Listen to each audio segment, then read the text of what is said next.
يصلون على النبي يا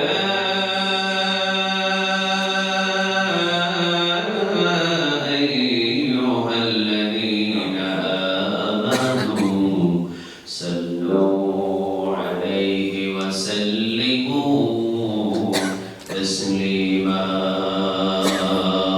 اللهم صل على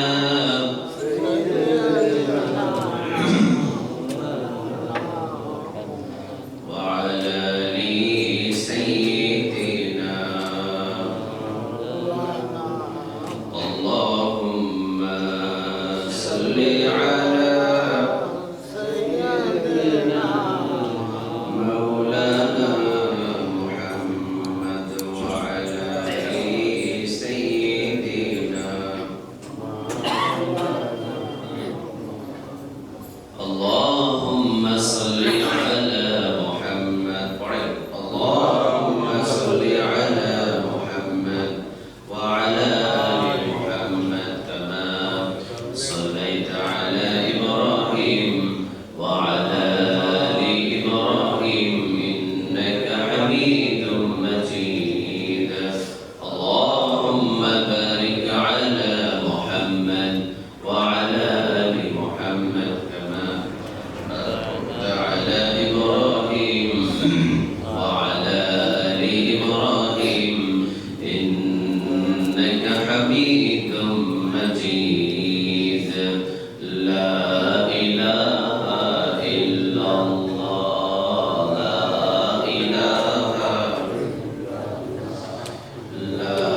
إله إلا الله لا إله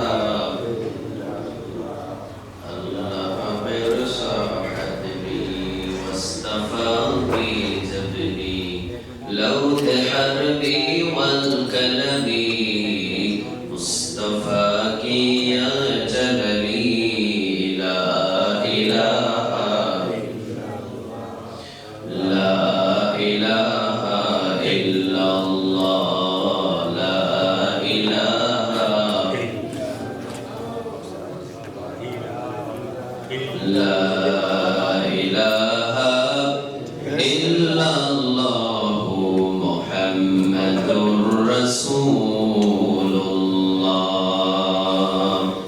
صلى الله عليه وسلم আপনারা সবাই কেমন আছেন আলহামদুলিল্লাহ আলহামদুলিল্লাহ আমি ভালো আছি আমাদের সবাই ভালো রাখেন তিনি কে সবাই সুস্থ রাখেন তিনি কে ইনশাআল্লাহ প্রতি শুকরিয়া আদায় করে পড়ছি আলহামদুলিল্লাহ পড়ছি রব্বানা লাকাল হামদ হামদান কাসীরান طيبا مباركا فيه قال الله أكبر كبيرا الحمد لله كثيرا سبحان الله بكرة وأصيلا سبحان الله وبحمده عدد خلقه ورضا نفسه وزنة عرشه ومداد كلماته لك الحمد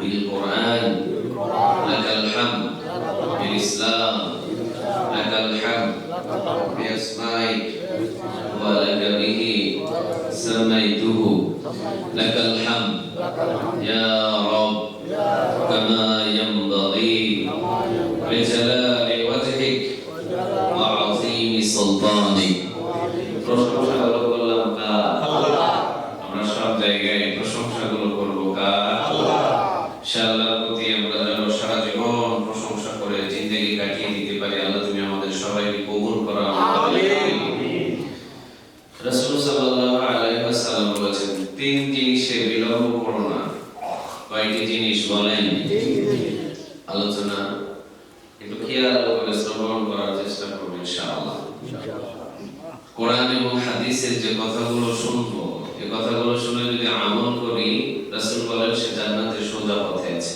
আলহামদুলিল্লাহ যা শুনলাম তা মানলাম তবে যাচাই বাছাই করে একটু মানতে হবে যাচাই বাছাই করে মানতে হবে। কেউ যদি বলে আমার ভাই সেজদা দাও, আপনি মানলেন, এটা কি হবে কখনো? বলেন না। যাচাই এবং বাছাই করে আপনাকে মানতে হবে। তো কোনটা শিরক, কোনটা বিদআত এবং কোনটা কোরআন এবং হাদিস অনুযায়ী আমলের যোগ্য, এতটুকু জানাটা আপনার উপরে ফরজ করে দিয়েছেন তিনি কে? আল্লাহ। তালাবুল ইলম ফারিদাতুন আলা কুল্লি মুসলিমিন, প্রতিটা মুসলমানদের জন্য ইলম অর্জন করাটা ফরজ করে দিয়েছেন। আপনাকে জানতে হবে। আল্লাহ, আমি জানি না, তুমি আমারে maaf করে দাও। আল্লাহ আপনাকে maaf করবে না। আপনাকে সুযোগ দিয়েছেন জানার জন্য, আপনি জানতেছেন না। আপনাকে সুযোগ দিয়েছে শেখার জন্য, আপনি শিখতেছেন না, অলসতা।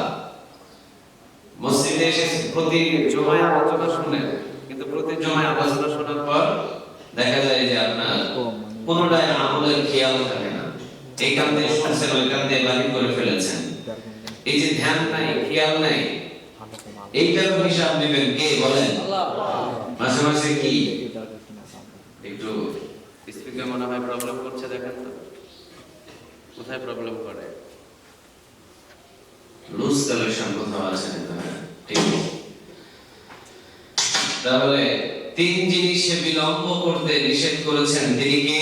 মুহাম্মদ সাল্লাল্লাহু আলাইহি ওয়াসাল্লাম। রাসূলের কথা তো রাসূল বলেন নাই, রাসূলের কথাগুলো কে বলেন? আল্লাহ। কোরআন ওহী, হাদিস ওহী। একটা হলো ওহী মাতলুব, আর একটা হলো ওহী গায়রে মাতলুব। একটা হলো কোরআন ওহী, এটা ডিরেক্টলি আল্লাহ সুবহানাহু ওয়া তাআলা আসমান থেকে জিবরিল আলাইহিস সালামের মাধ্যমে রাসূলের কলবের ভিতরে ঢুকিয়ে দিয়েছেন। হাদিস ওহী, এটা হলো গায়রে মাতলুব, মানে হাদিসের সমস্ত কথাগুলো আল্লাহ, কিন্তু ভাষাগুলোকে বুঝিয়ে দেওয়ার দায়িত্ব দিয়েছেন মুহাম্মদ সাল্লাল্লাহু আলাইহি ওয়াসাল্লাম। তাহলে তিনটা জিনিসে বিলম্ব করতে নিষেধ করেছেন। জামিয়া তিরমিজির হাদিস, মিশকাতে এসেছে হাদিসগুলো। তিন জিনিসে বিলম্ব করো না। বিলম্ব করো না মানে কি? দেরি করো না, অলসতা করো না। এই তিনটা জিনিসে কোনো অলসতা চলবে না বলেছেন মুহাম্মদ সাল্লাল্লাহু আলাইহি ওয়াসাল্লাম। প্রথম নাম্বার, যখন নামাজের সময় হয়ে যায়। কিসের সময় হয়ে যায় বলেন? নামাজের সময় যখন হয়ে যায়, সঙ্গে সঙ্গে নামাজে দাঁড়িয়ে যাও।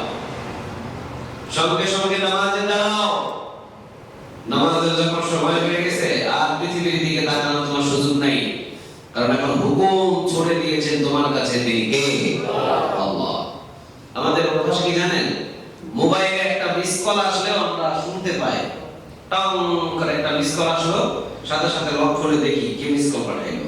অফিসের বস, নাকি কোনো গার্লফ্রেন্ড, নাকি কোনো অন্য কেউ, নাকি কোনো পরকীয়ার প্রেমিকা, কে মিস কল পাঠাইছে এটা দেখে। কিন্তু 4 মিনিট থেকে 5 মিনিটের একটা আযান এই কান দিয়ে ঢুকে ওই কান দিয়ে বাইর হয়। এই আযান শোনার পরে মনেও থাকে না যে কখন আযান হইল, কোন আযান হইল, কোন নামাজের আযান হইছে, কি জন্য আযান হলো, এটা স্মরণে থাকে না। ঠিক না বলি? সমাজ মোবাইলটাকে কতটা গুরুত্ব দিয়েছে, আযানটাকে গুরুত্ব দেয় নাই।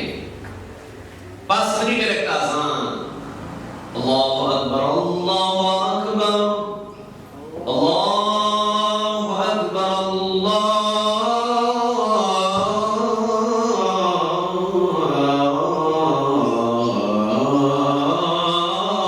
আকবার। এই আযানগুলো কার নামে দেওয়া হচ্ছে বলেন? আল্লাহ।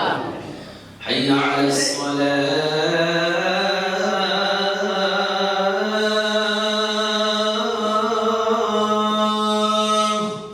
নামাজের দিকে আসো। কোন দিকে? নামাজের দিকে। হাইয়া আলাল ফালাহ, কল্যাণের দিকে আসো। এগুলো ডাকা হয় না? নামাজের মাধ্যমে, আযানের মাধ্যমে ডাকা হয়, কিন্তু মোবাইলে মিস কল আসলে ওইটা দেখার সময় আছে। আযান দিয়ে আপনাকে ডাকছে, এটার সময় নেই। এই জন্য রাসূল বলেন, তিন জিনিসে খবরদার বিলম্ব করো না। তিন জিনিসে খবরদার দেরি করো না। তিনটা জিনিস যখন তোমার সামনে উপস্থিত হয়ে যাবে, তিন জিনিসে খবরদার বিলম্ব, কোনো দেরি করো না, কোনো অলসতা করো না। কয়টা জিনিস বলেন? নাম্বার 1, রাসূল বললেন, যখন তোমাদেরকে নামাজের সময় হয়ে যায়, নামাজের জন্য আহ্বান করা হয়, সাথে সাথে নামাজে দাঁড়িয়ে যাও। সুবহানাল্লাহ। সাথে সাথে নামাজে দাঁড়িয়ে যাও। নামাজের সময় যখন হবে, পৃথিবীর কোন কাজ নেই, কারণ এখন হুকুম হয়েছে এসেছে কার বলেন? আল্লাহর হুকুম এসেছে, এখন আর পৃথিবীর কারো হুকুম পালন করার সময় নেই, কারণ বড় সাহেব কে? তিনি আল্লাহ। ওনার চাইতে বড় সাহেব পৃথিবীতে কেউ আছে? কথা বলেন, আছে? আছে? নেই। উনি হলেন সবচেয়ে বড় সাহেবের বড় সাহেব, যার সাথে তুলনা করা পৃথিবীর কারো ক্ষমতা নাই। তিনি হাইয়ুন, তিনি কাইয়ুম।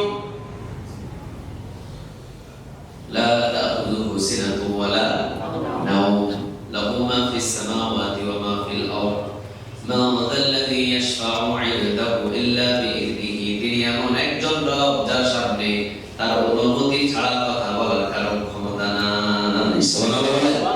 উনি সেই সাহেব যিনি অনুমতি দিলে সুপারিশ করতে পারবে, অনুমতি না দিলে কথা বলার কোনো সাউন্ড নেই, কথা বলার শক্তি নেই।